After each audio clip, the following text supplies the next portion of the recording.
Two killer whales taught themselves to perform surgery. Off the coast of South Africa, great white sharks started washing ashore with a single clean incision behind the pectoral fin. Nothing else touched. The liver removed, and only the liver. 100 kilograms of the fattiest, most calorie-dense organ in the animal. The cuts were so precise that when a marine biologist first saw one, she thought a person had done it with a knife. The killers turned out to be two males. Researchers call them Port and Starboard, after the way their dorsal fins flop over to opposite sides. Then the sharks left. Not one shark, not a few. Great whites abandoned False Bay, until then among the most reliable white shark sites on Earth. And by 2020 sightings, there had dropped to nearly zero. 20 years of stability, and then two animals showed up and rewrote an entire coastline. And now the part that matters. No orca is born knowing how to open a great white shark. Somebody worked it out. And other orcas have started doing it too. That is the whole story of this animal in one example. Not that orcas are clever. Plenty of animals are clever. It is that an orca can invent something, and then that invention outlives the inventor. Killer whales are the only animal on Earth, apart from us, where scientists routinely and seriously use the word culture. So, what is actually inside that head? Why they have grandmothers? How a hunting technique gets taught? What happened when they started sinking yachts in Spain? And the one thing an orca has never done anywhere in the ocean. Subscribe, because that last one is the strangest fact in this video, and I will come back to it at the end. Start with the brain, because the raw hardware is genuinely startling. An orca brain weighs around 6 kilograms. That is the second largest brain of any animal alive, beaten only by the sperm whale, and roughly 4 times the mass of yours. Size alone proves nothing. A big animal needs a big brain to run a big body. So researchers use a ratio, brain mass against the mass you would expect for that body. Humans come out about 7 times larger than expected. Orcas come out around 2.5 times, which puts them well above almost everything in the ocean and in the same territory as a chimpanzee. But the interesting part is not the size. It is the shape. When Lori Marino's team ran an MRI on an orca brain, the folding was extraordinary. Brains fold to pack more surface area into a fixed volume, and more surface means more processing. An orca cortex is more convoluted than ours. And then there is a piece of the brain that we simply do not have. Sitting alongside the limbic system, the ancient emotional core that we share with almost every mammal, the orca has an extra lobe. A whole additional band of tissue, called the paralimbic lobe, elaborated to a degree found nowhere in the primate line. Nobody can tell you exactly what it does. The best guess, based on what neighbors it and what it connects to, is that it handles emotional and social processing, which is a strange thing to hold in your head. Our brain got big mostly in the areas for planning and language. Theirs got big in the areas for feeling things about other individuals, plus an entire structure we never grew.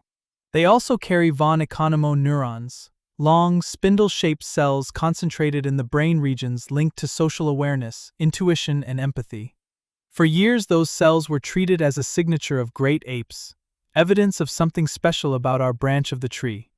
Then they were found in whales, in higher numbers than in us, in a lineage that separated from ours more than 90 million years ago. Whatever they are for, we did not invent them and we are not the best equipped animal carrying them. A caution, because a lot of writing about orcas goes off a cliff at exactly this point. Extra brain tissue is not proof of a richer emotional life. We are inferring function from anatomy, which is a weak method, and Marino herself is an advocate as well as a scientist. The honest position is this: the hardware is there. It is enormous, it is organized differently from ours. And it is doing something. What we can measure directly is the behavior, so let's go and look at that instead. And the behavior is where it stops being an argument. There are killer whales that eat only fish. There are killer whales that eat only mammals. They live in the same water, sometimes within a few kilometers of each other. Off Vancouver Island, and they do not mix. They do not hunt together. They do not talk to each other. They do not breed with each other. The fish eaters are called residents. They live in big, loud, stable families and chatter almost continuously. Because a salmon has poor hearing and cannot make out an orca conversation anyway. There is no reason to be quiet, so they never are. The mammal eaters, now called Biggs killer whales, are nearly silent.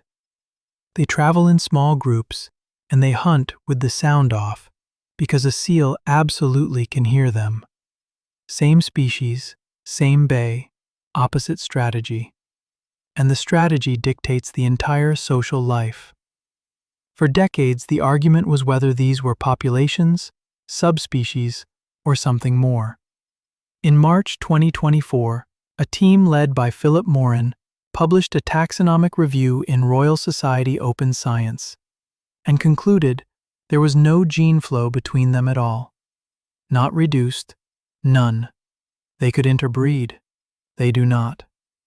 The recommendation was to split them into two separate species with new names, Orcinus ater for the residents, Orcinus rectipinus for Biggs. Read that again, because it is the most important sentence in this video. Two groups of animals stopped breeding with each other and began drifting apart genetically. And the thing that separated them was not a mountain range or an ocean or a million years. It was what they eat and who they talk to. Culture came first. The biology followed along behind it. And they really do talk differently. Every orca family group has its own set of calls.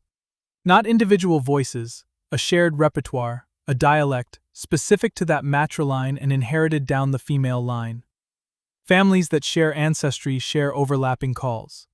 Distant families sound foreign to each other. These dialects are stable across decades. Recordings made in the 1970s can be matched to the same families today, still using recognizably the same calls, 4 generations later. Researchers who have listened for long enough can identify which family is passing a hydrophone without seeing a single animal, the way you would recognize a regional accent on the phone. Which means a calf is not born with its language.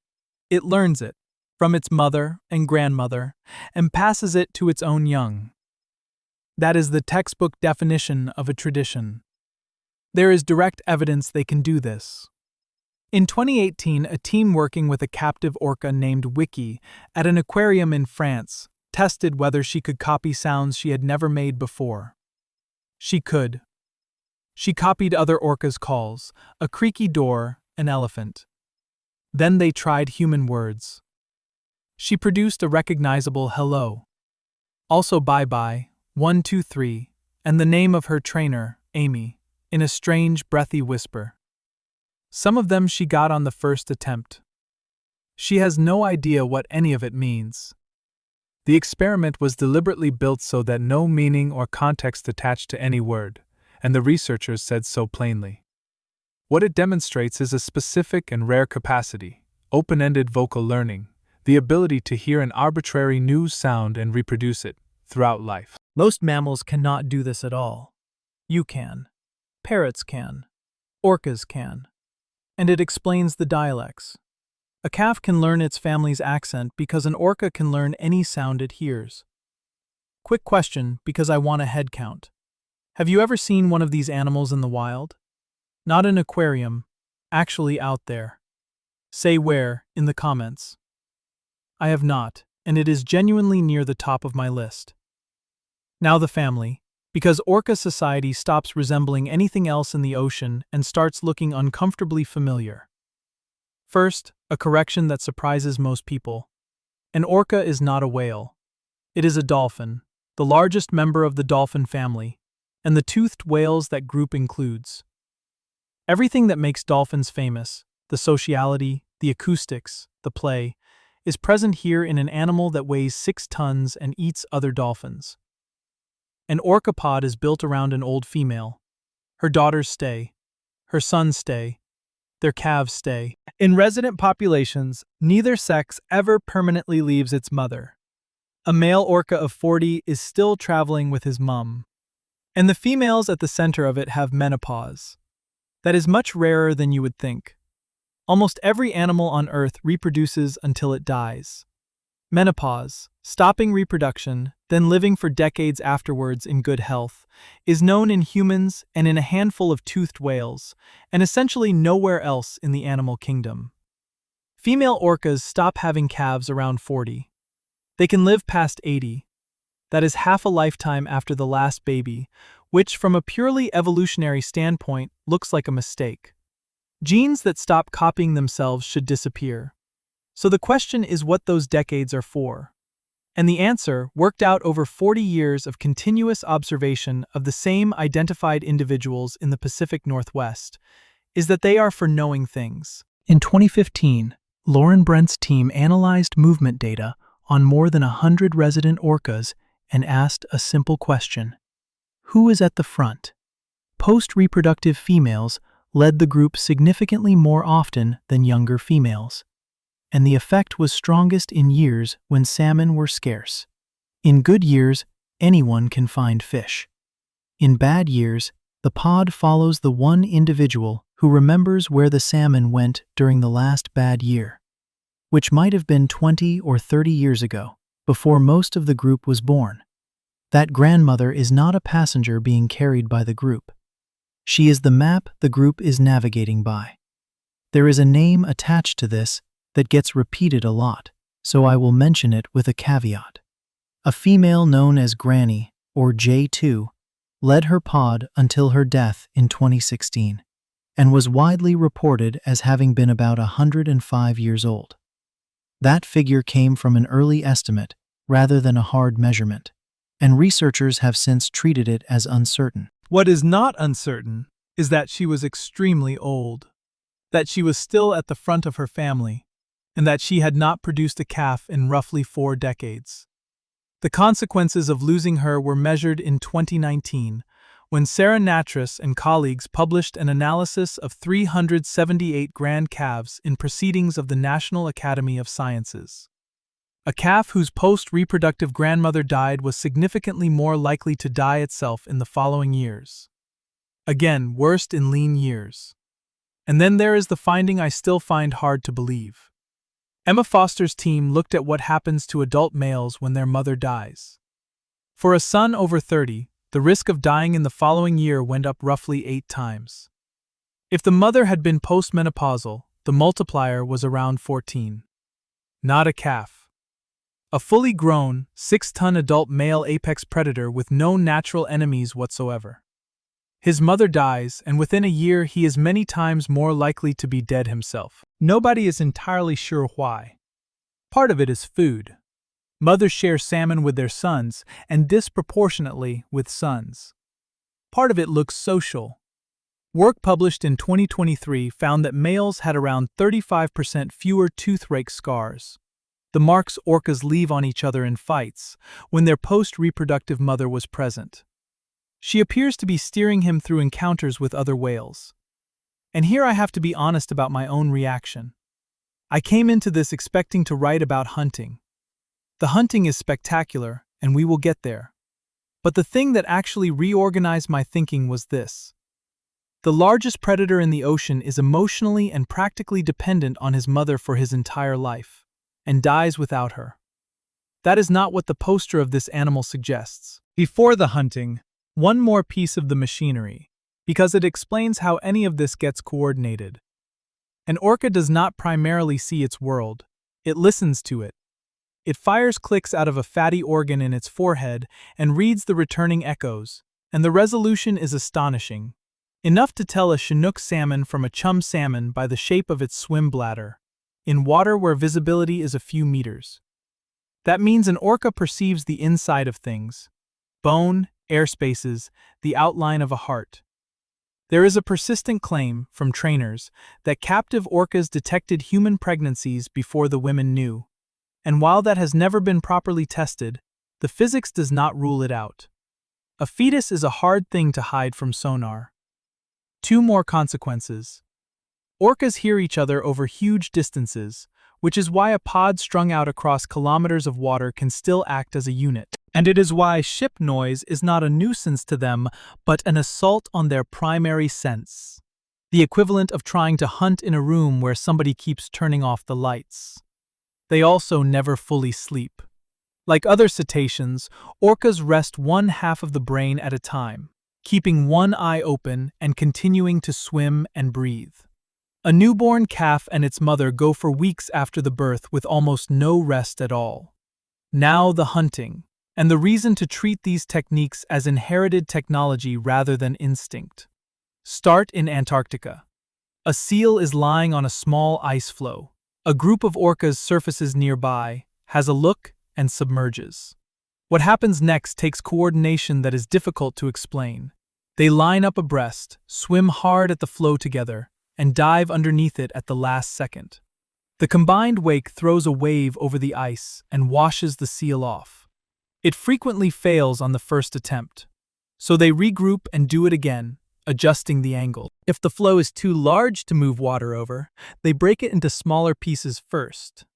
And if the seal looks likely to scramble onto other ice nearby, they have been filmed towing the whole floe out into open water before starting, so that there is nowhere left to escape to. That is a multi-stage plan with contingencies, executed by several individuals swimming in formation, underwater, at speed, at a moment when none of them can actually see the target they are aiming at. Now Argentina. At Punta Norte, orcas hunt sea lion pups by deliberately beaching themselves. They ride a wave up the shingle, grab a pup, and thrash their way back into the water. Get it wrong and a 6-ton animal is stranded on a beach. Mothers teach this.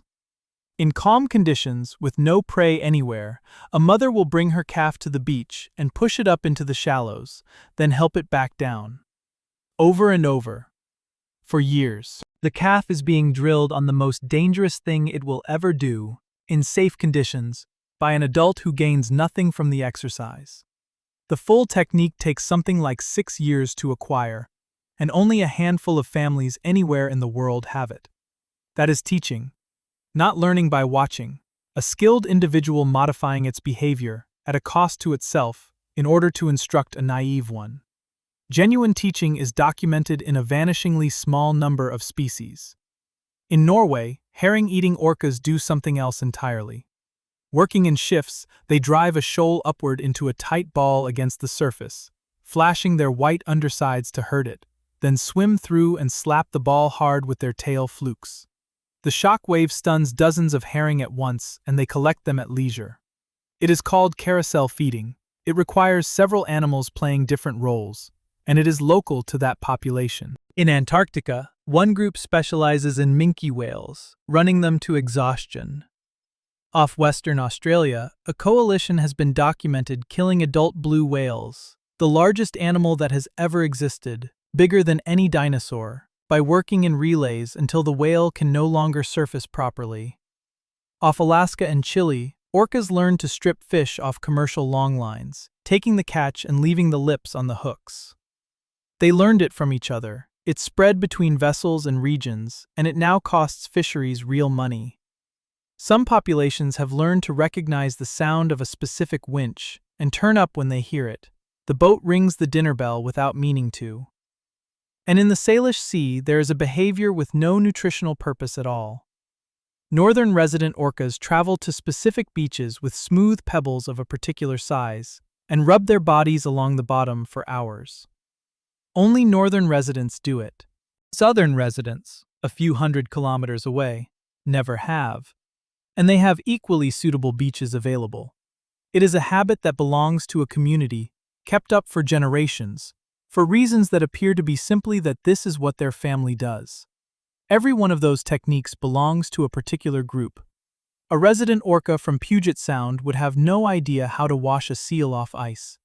An Antarctic orca would starve in a river mouth full of salmon. These are not species-level instincts. They are local knowledge, held by families, and lost if the family is lost. And here is what convinced me that this really is culture rather than a scientist's flattering word for it. Orcas have fashions.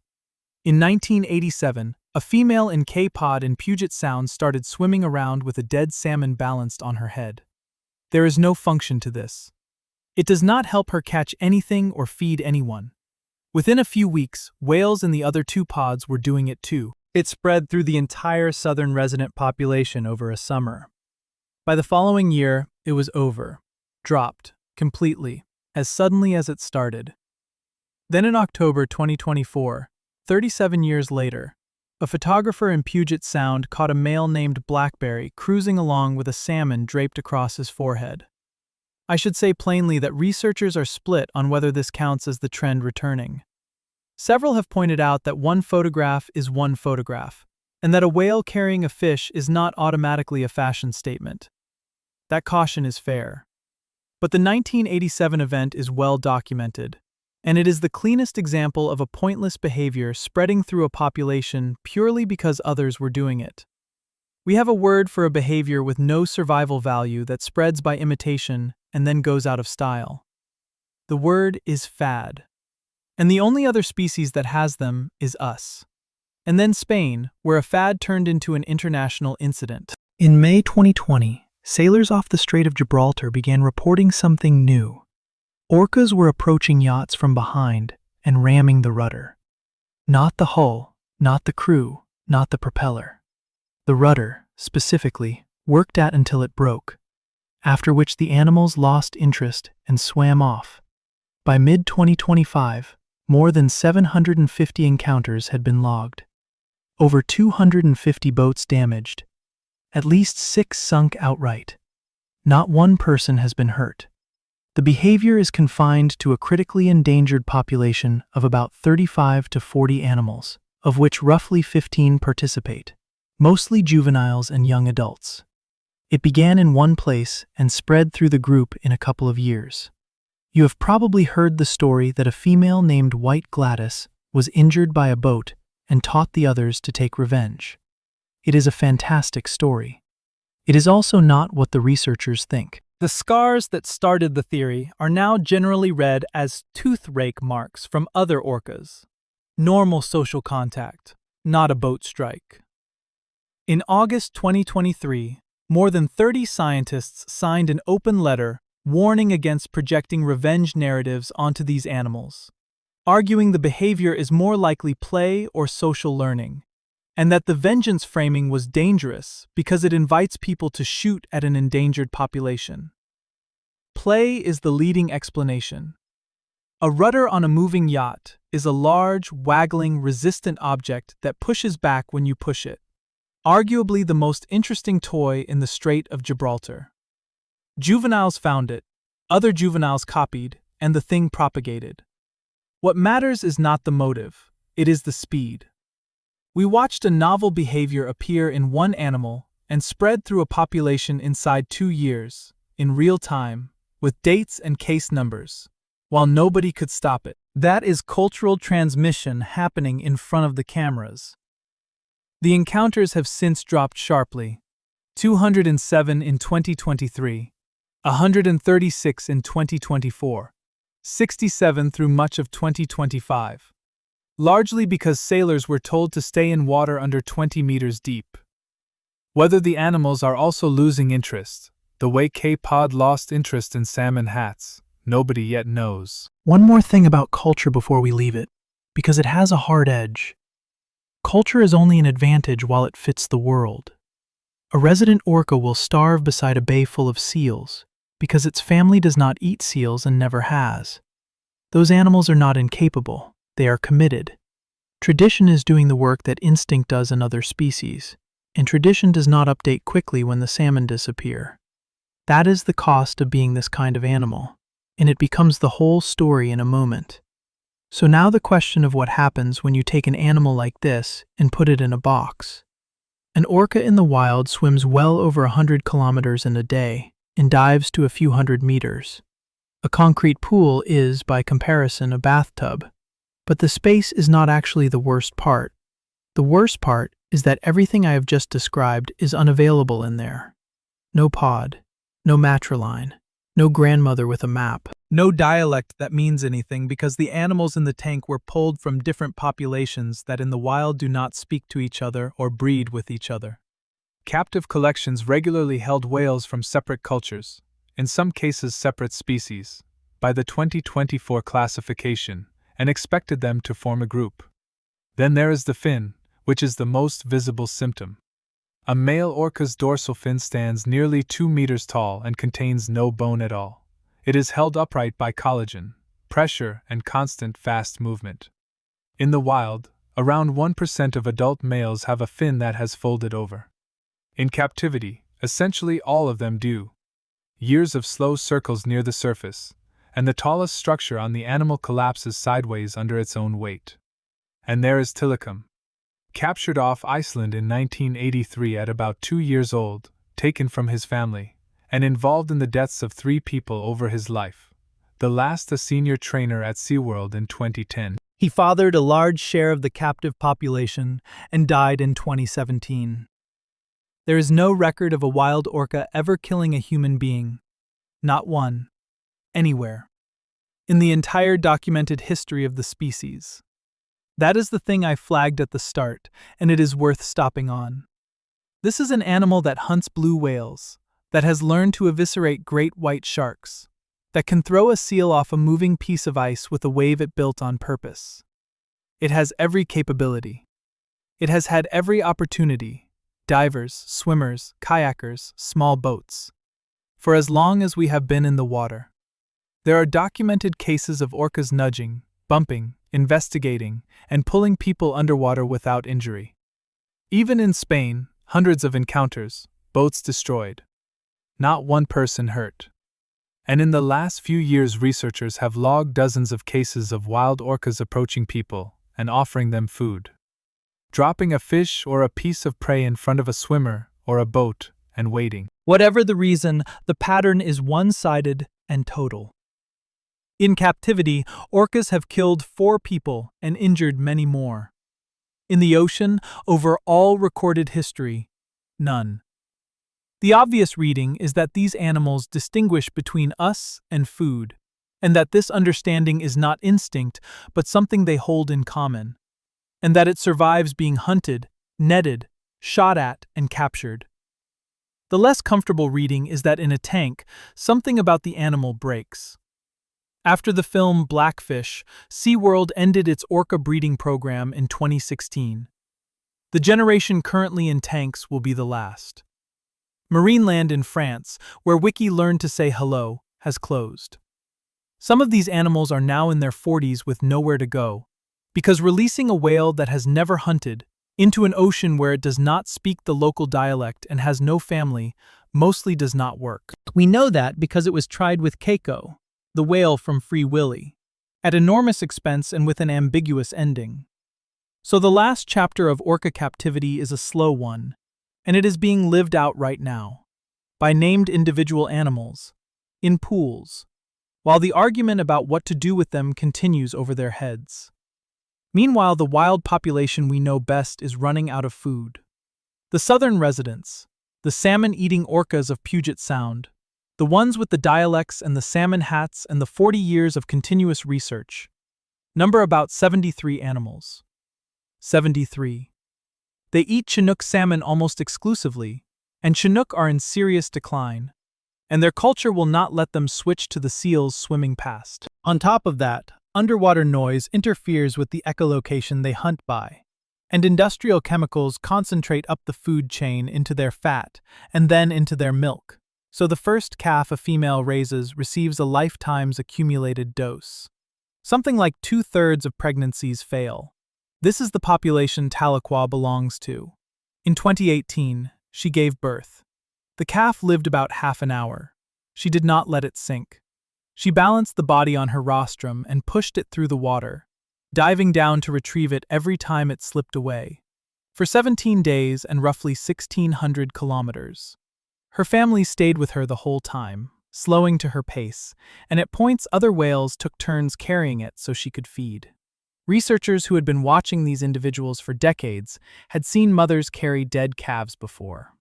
They had never seen anything last remotely that long. In December 2024, she had another calf, a female. It lived about a week. She carried that one too.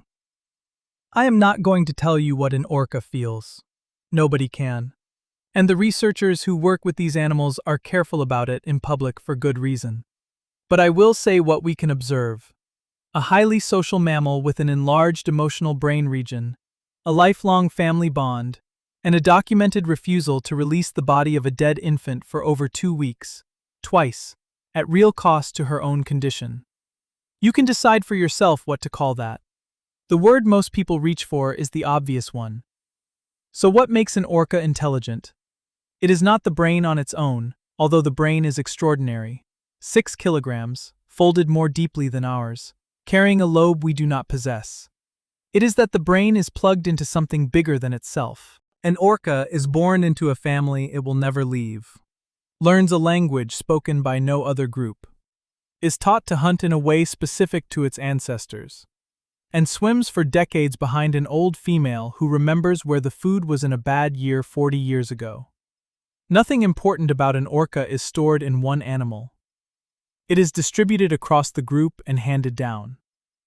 That is why a technique for opening a shark can appear in one bay and spread.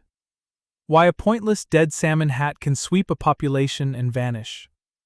Why 2 groups sharing a bay can drift into separate species over what they eat and who they speak to. We have a word for a species whose most important information lives outside any individual body. Passed between generations by teaching and imitation, drifting and diverging into local traditions. It is the same word we use for ourselves. And the uncomfortable arithmetic is that being this kind of animal makes them fragile in a way a simpler one would not be. When the last female who knows a particular hunting ground dies, that knowledge does not become rare.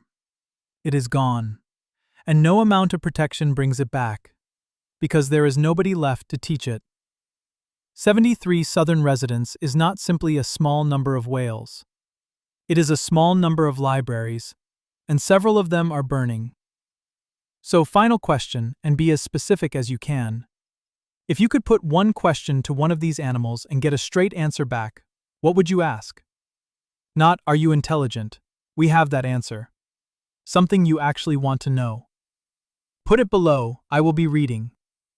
And if you want animals covered like this, with the studies named and the uncertain parts left uncertain, subscribe. Coming up, an animal that everybody thinks is stupid, and that has been quietly outperforming dogs in laboratory tests for years.